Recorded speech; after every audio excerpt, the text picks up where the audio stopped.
자, 파리올림픽 정말 기쁨도 많았고 낭만이 넘치는 올림픽으로 여러분들 기억하시죠? 성공적으로 막을 내렸습니다. 하지만 우리 한국 체육계 전반에는 아직도 풀어야 할 과제들이 남아있게 됐습니다. 어제 국회 문체위에서 있었던 일인데요. 먼저 화면으로 보시죠. 양궁장에 대규모 참관단을 끌고 갔었는데 민폐 그런 응원단이라는 그런 지적까지 전혀 체육과 관계없는 종교 인사들, 병원 행정원장 이런 분들이 대거 포함됐다는 거죠. 수협 같은 경우는 올림픽이라든지 국제대회가 있으면은 몇 달 전부터 장어를 1년에 매달 300kg씩 줍니다. 선수들 특식으로. 조계종 같은 경우는 선수촌에 저희가 법당과 성당, 교회를 운영합니다. 굉장히 적극적으로 심지어 전지훈련까지 보내줍니다. 자, 이번 파리올림픽에서는요, 특히 양궁 경기장에서 불미스러운 일이 조금 있었죠. 양궁 경기장에서 우리나라 응원단이 민폐 논란을 일으켜서 다른 이 관람객들에게 피해를 준 게 아니냐 이런 논란이 일기도 했습니다. 특히 이 응원단이요, 대한체육회 소속으로 경기를 관람했다는 사실, 그리고 비체육계 인사들이 대거 포함되었던 사실이 뒤늦게 알려지면서 논란이 더욱 커지기도 했습니다. 그런데 조금 전에 이기흥 대한체육회장이 해명한 그 응원단에 비체육인들이 이렇게 많이 포함된 이유에 대해서 선수들에게 장어를 제공한 수산업자, 그리고 불교계 인사들, 다른 이유들을 설명을 했어요. 근데 이 부분이 조금 더 논란을 짚었다고요.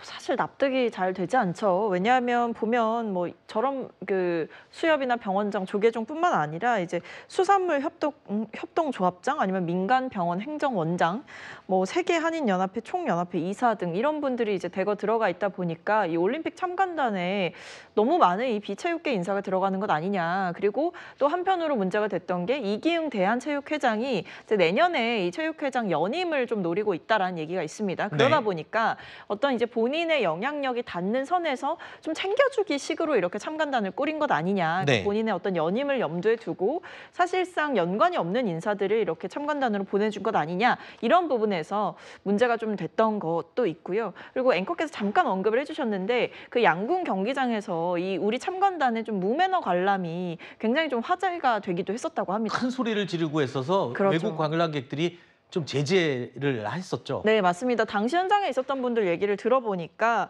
뭐 이 양궁 같은 경우에는 고도의 집중력이 필요하지 않습니까? 근데 집중해서 이제 뭐 상대 선수와 우리 선수가 동점인 상황에서 쏴야 하는 그때 뭐 나인을 큰 소리로 외친다라고 하던가 아니면 휴대폰 벨소리나 뭐 이런 메시지 알람이 계속해서 울리고 굉장히 시끄럽게 관람하는 형태가 있어서 다른 나라에서까지 제지를 할 정도였다고 하니까요.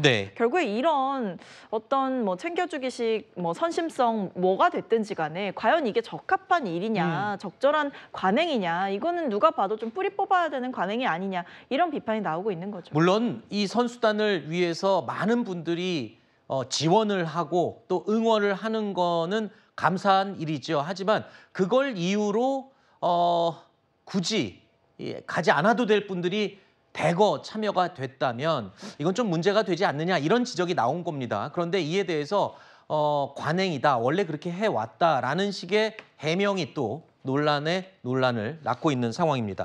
자, 이런 상황에서 체육계 조금 전에 제가 언급한 낡은 관행, 이 부분이 또 화두가 됐습니다. 어제 문체위 질의에서 계속 이어진 내용이 이 관행이었는데요. 이기흥 대한체육회장과 유인촌 장관의 생각 어떻게 달랐는지 한번 여러분도 들어보시죠.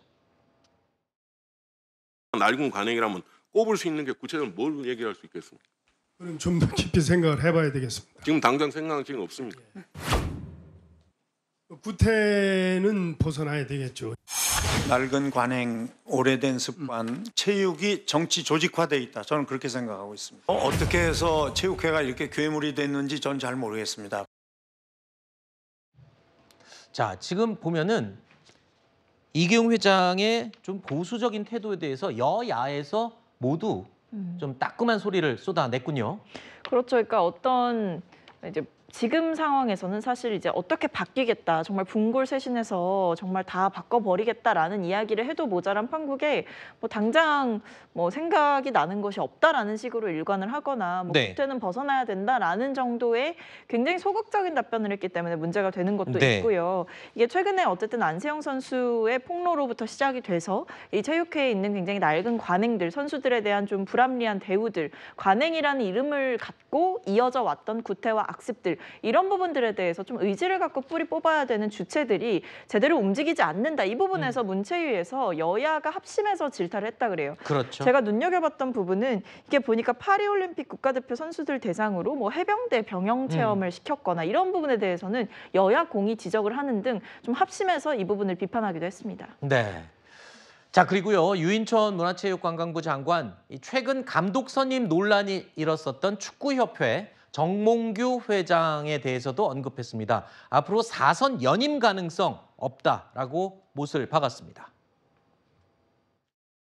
지금은 어떤 체계 자체가 완전히 무너졌지 않나. 이렇게 많은 외국인 감독들이 한국 대표팀 감독을 원한 적이 있었나라는 걸 봤을 때 뭐 아쉬움이 남을 수밖에 없는 결과를 받아들였다고 생각을 하죠. 많은 분들의 걱정과 기대 충분히 이해는 하고 있습니다만은 저는 제 인생의 마지막 도전에 많은 분들이 좀 응원해 주셨으면 감사하겠습니다. 네 번째 이제 하겠다고 지금 말이 나오는 거거든요. 근데 기본적으로는 안 되게 돼 있습니다. 근데 이제 그 아까 말한 스포츠 공정위원회에서 허가를 하면 할 수 있다 이렇게 돼 있거든요. 공정위원회가 정말 공정하다면 다시 출마하기가 어려울 겁니다. 자, 그러니까 원칙적으로는 4번 연임을 할 수 없게 돼 있다. 다만 예외적으로 공정위에서 허가를 한다면 가능하겠지만 아마 다시 출마하기는 어려울 것 같다라고 어제 꼭 집어서 이야기를 했습니다. 자, 이 부분 지금 대한축구협회가 지금 감사, 조사를 받고 있는데 9월에 이 결과를 발표할 것이라고 장관이 직접 얘기했어요. 이와 아울러서 파리올림픽 직후에 논란이 됐던 대한배드민턴협회에 대한 조사 감사도 진행되고 있는데 이것도 아마 같이 지금 발표할 것이라고 밝혔죠? 그렇습니다. 이제 배드민턴 협회에 대한 문제 그리고 지금 축구 협회에 대한 문제 속도감 있게 감사 진행하고 있다고 다시 한번 거듭 강조를 했어요. 9월 내에 어떤 조사 결과를 발표하고 쇄신 방안 마련하겠다고 지금 이야기를 하고 있거든요. 지금 파리올림픽에서 우리 성과 매우 좋았지만 지금 1년의 과정을 보면 정말 선수가 잘해서 좋은 성과 냈다 이런 말들 나오고 있습니다. 네. 근데 더 이상 이런 구태의연한 관행에 머물러서 선수들을 뒷받침하기 위한 조직이 아닌 선수에게 어떤 이득을 받은 게 없나 이런 걸 기다리는 그런 조직이 돼서는 안 되겠죠. 감사 결과 지켜보고 있고요. 축구에 대한 부분도 지금 감독에 대한 문제 여러 가지 것들이 함께 맞물려 있기 때문에 감사 결과에 따라서 이에 상응하는 뭐 징계나 조치도 가능하다는 이야기까지 덧붙여 나오고 있습니다. 네, 9월에 발표되는 감사 결과 내용 안세영 선수가 이야기했던 선수 시절에 선배들 빨래했던 이야기부터 시작해서 대표 선수단 선발 과정까지 전반적으로 모두 다 포함이 된 거죠? 그렇습니다. 일단 관행들의 문제에 있어서 특히 어떤 선수촌 내부 생활에 관련된 그런 생활 지도와 네. 관련 문제뿐만 아니라 선발 과정이라던가 국제대회 참가 기준 모든 부분 살피겠다고 했거든요. 전반적인 검토 기대해 보겠습니다. 알겠습니다. 자, 첫 번째 소식은 여기서 마무리하고요. 임 변호사님은 인사드리겠습니다. 오늘 나와주셔서 고맙습니다.